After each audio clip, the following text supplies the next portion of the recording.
In this video, I'm going to teach you how to connect Rodecaster Pro 2 to OBS. It's a very easy process, so make sure to follow along. In this video, I'm going to teach you how to set up and use your Rodecaster Pro 2 in conjunction with OBS. So the first thing that you will have to do are set up the physical connections. I'm not going to be able to give you specific instructions on how to do this, I apologize, but basically by establishing the connections on the back ports of the Rodecaster, you will be able to get this done. So use a cable for your microphone, make sure that it has a cable that is giving it sufficient power, and then plug in your headphones, your headset, and anything else that you would like to use.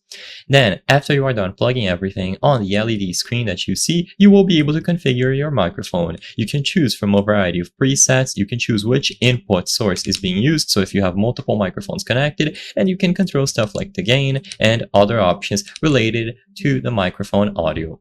Now, after it has been connected through a physical connection like this, and you choose it from the presets and set it up, the very next thing that you have to do to ensure that it works within OBS is to perform a firmware update. So if needed, update the firmware before starting this inside of OBS. By having the latest firmware, you will be able to select it inside of OBS and configure it in there as well. So after all of this is done, you establish the physical connection, you choose your microphone from the list over here on the screen, then you can go into your computer, open OBS, and when you choose a new audio input capture, it will be able to select the properties and choose the Rodecaster Pro 2 main multi-track from the list of devices. So it's as simple as establishing the physical connections, updating the firmware, opening OBS, and then going into the properties of a new audio input capture. And after this is done, you will be able to select it.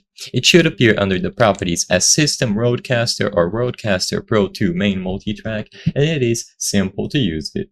You can connect as many audio devices as you wish and configure the order in which they are detected and used. I hope I was able to help you on how to connect Rodecaster Pro 2 to OBS. If this video helped you, please be sure to leave a like and subscribe for more very easy tips. Thank you for watching.